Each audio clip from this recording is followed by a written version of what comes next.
Sons of Fire 13. The Rolls of Record 7. Welcome back, and thanks for joining us. In this chapter, Rolls of Record 7, we learn the history of the light and the names of some of the workers of light. Now, some listeners might find some parts a bit hard to swallow. In particular is what is written about the nation of slaves who say they are the chosen ones. I am very curious as to what you think about this chapter, so please leave your thoughts in the comments. The Rolls of Record 7. In the 7th and 20th year came Emos, who was a learned man, and with him came Zadok, who was one of us. Mosu, son of Shanthel, came also, and others in 4 large ships. Kita came in a ship apart. They were welcomed, and Kita set up a place of learning, and many came and sat before him. When Kita died, those whom he had taught said, "Let us record the knowledge of our master, so that it may be added to the records and not lost. We, who are the pupils of Kita, and have been blessed by him and purified by water, shall be one. From this day we will call ourselves by the name he gave us, which is Bartha Hedsha Heth-Ed. The meaning of the words is lost. God and goodness are one and alike. God is not a person, but the Supreme Spirit. He made the earth so that it brought forth man and woman, and they lived together in a faraway land where everything was pleasant, even the forests. Woman tempted man so that he ate something which was part of God, and man was punished, for he is responsible for woman. Children were born in their generations and multiplied until earth was filled.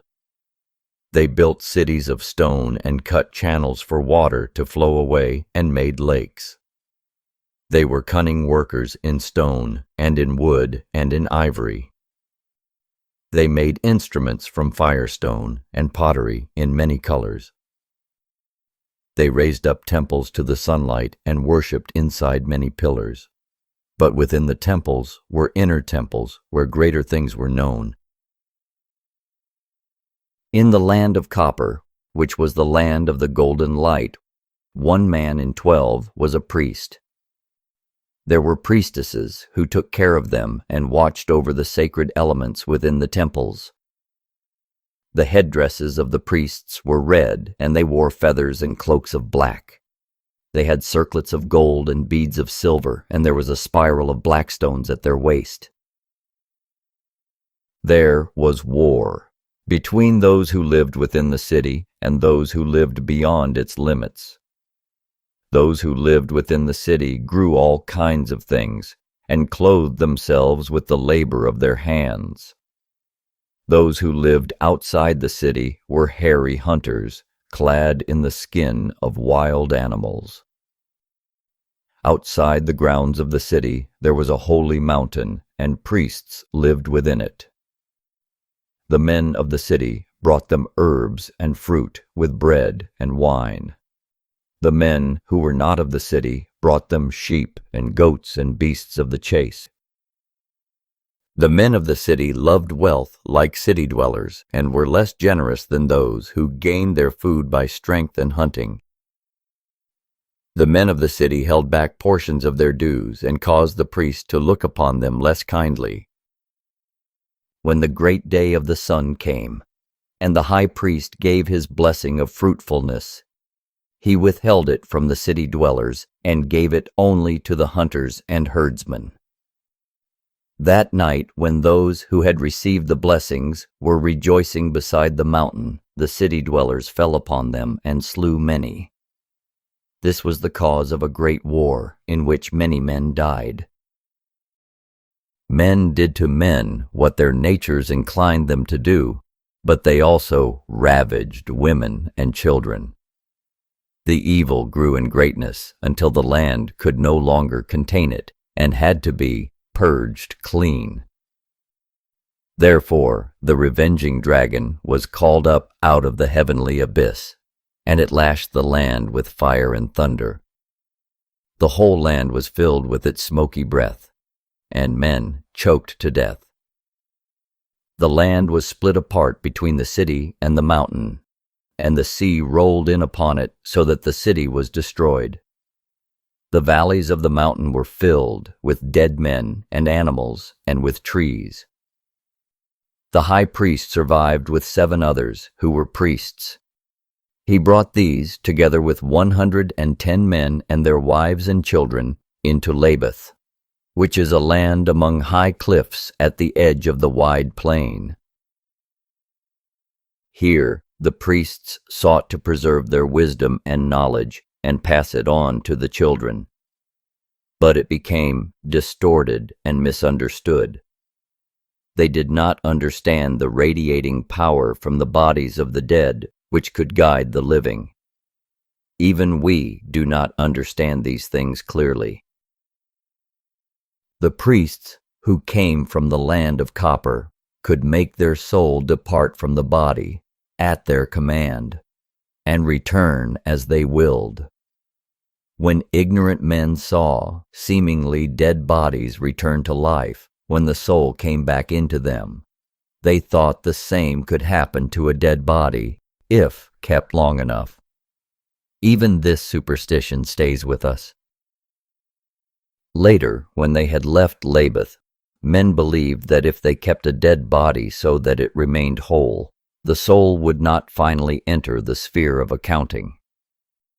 Such was the knowledge of their wickedness and fear of their fate, that they used every art to prevent the body falling apart and entering decay. They may have believed that, until the soul entered the sphere above earth, it remained flexible and capable of acting to counter some of the ill effects of a life of wickedness and ignorance. Later still, the light of truth dimmed until it could scarce be seen. But always there were the few within the many, and the many hid them. The light of the few was a precious thing, safeguarded with diligence and care. The people knew the many, but the few remained unknown. Their treasure safe. God's multiplied. But those who sought truth among them could always find it if they were sincere and diligent seekers. It was then, as it is now. A nation was once made from the blood of kings, and it became great and good. The light of truth was revealed to this nation, and it rejoiced in the light. But in a few generations it accepted the light as being something to which it was entitled by heritage. So the nation became careless in the preservation of the light. It was kept in a poorly built and neglected shrine. The winds of adversity came, and the light was blown out. Another nation was made from the blood of sturdy herdsmen, and the lamp of truth was lit among them. They too rejoiced in the light for a few generations, and cherished it in a house of gold. Then a powerful king coveted the house of gold, and came with many armed men and drove out the guardians together with their light. The guardians built a house of reeds for the light, but because the house was so humble, they no longer bothered to guard it closely. Then some drunken men came by, staggering like ships with broken steering oars, and the house of reeds was knocked over. The light within burst into an all-consuming flame. And not only the house of reeds, but the house of gold was destroyed. Still another nation was made out of slaves, and they lit a lamp from the eternal flame, which belongs to all men. Because they had no veil over their light, they were blinded and thought it the only light. They became arrogant and called themselves the chosen of God. But it was they who made the choice, not he. Though their God was a God above earth and their God, he was not the God of mankind. And though he serves the Supreme Spirit, he is not the Supreme Spirit. So it is that the children of light understand that the majority of men who seek the light are like children playing about a brazier. As a man long confined in darkness is blinded by the sunlight, so are most men blinded when brought into the presence of the light of truth, even though it be heavily veiled. Only gradually can men be brought out of darkness into light. Yet even the children of light have become divided among themselves, and one institution became two. The institution of the East claims it is the true guardian of the written records. But now we have books written even before those copied by the scribes of Ho-Sky-Ah.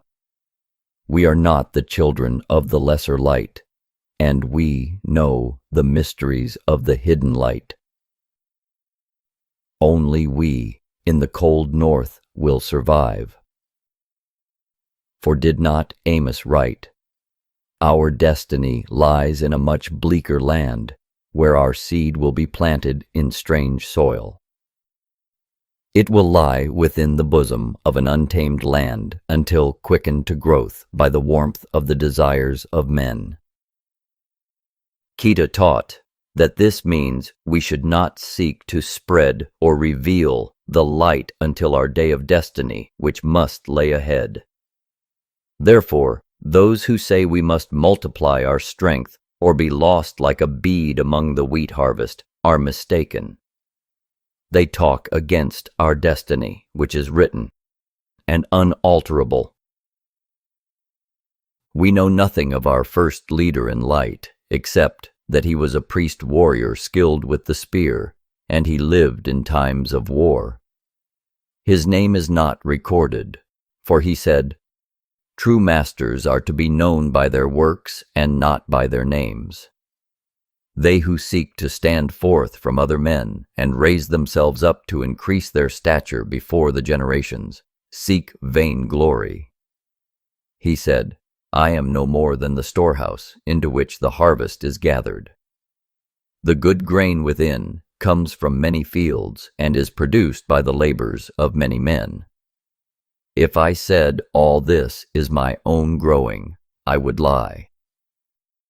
Therefore, so that men cannot attribute undeserved greatness to me, I make myself faceless, and men may see as they will.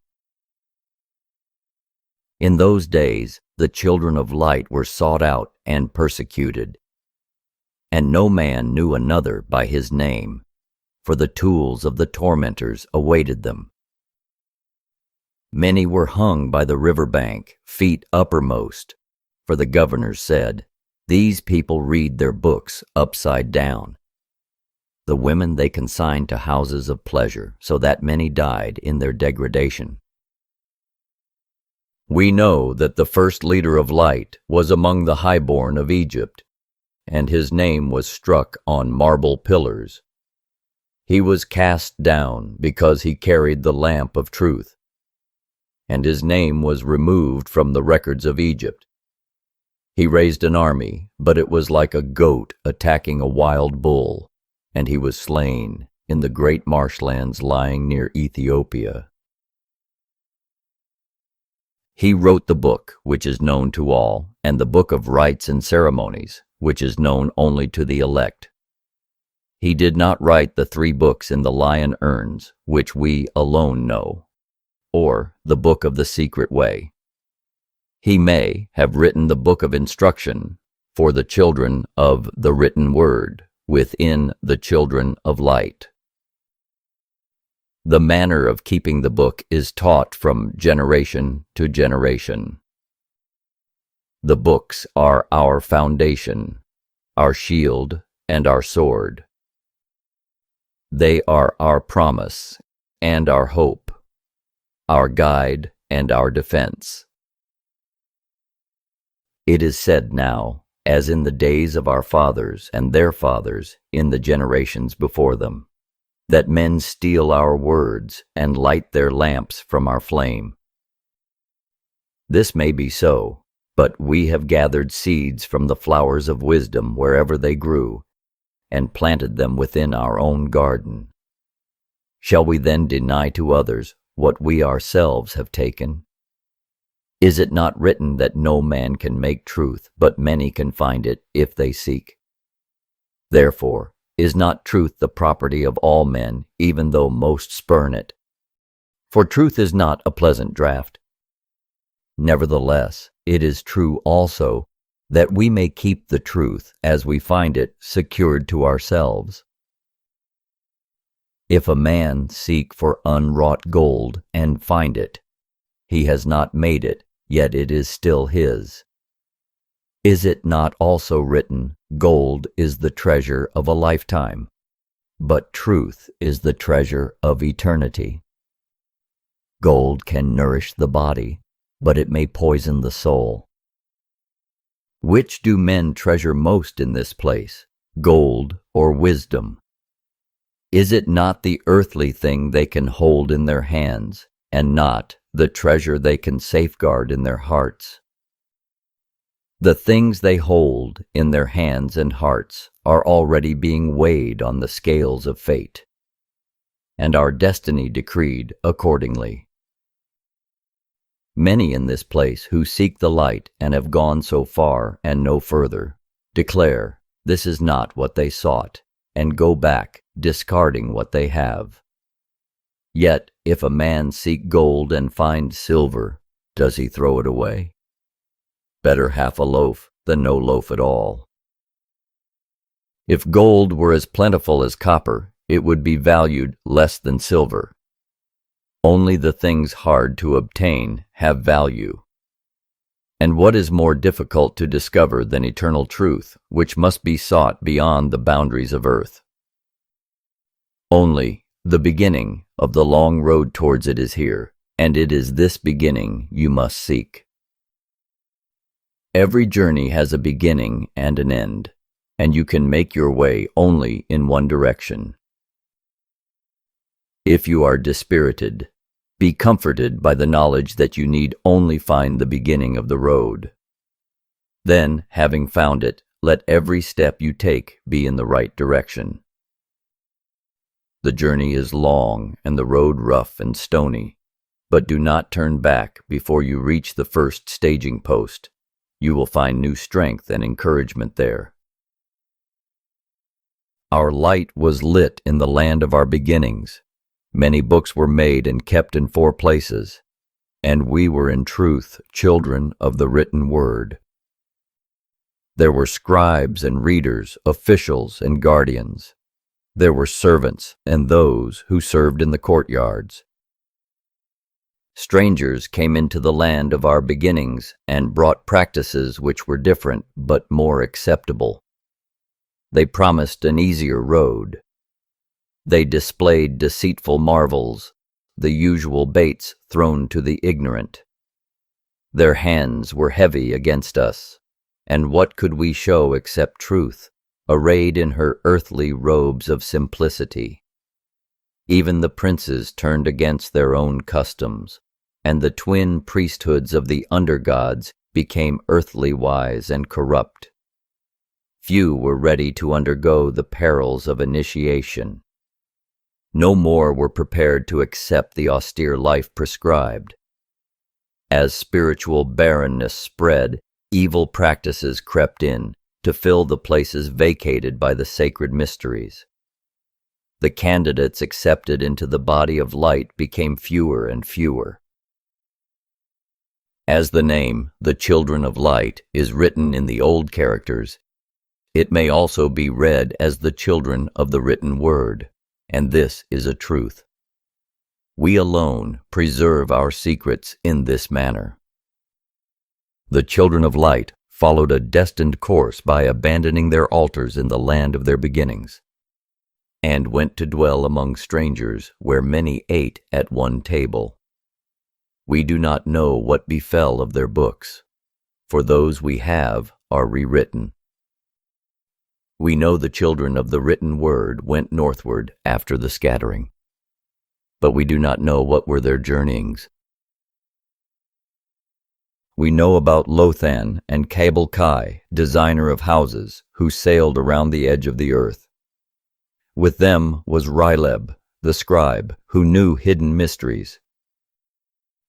They gathered the records which were in Kindia and carried them the long sea journey, believing the records safer among the barbarians than among those who sought to destroy them.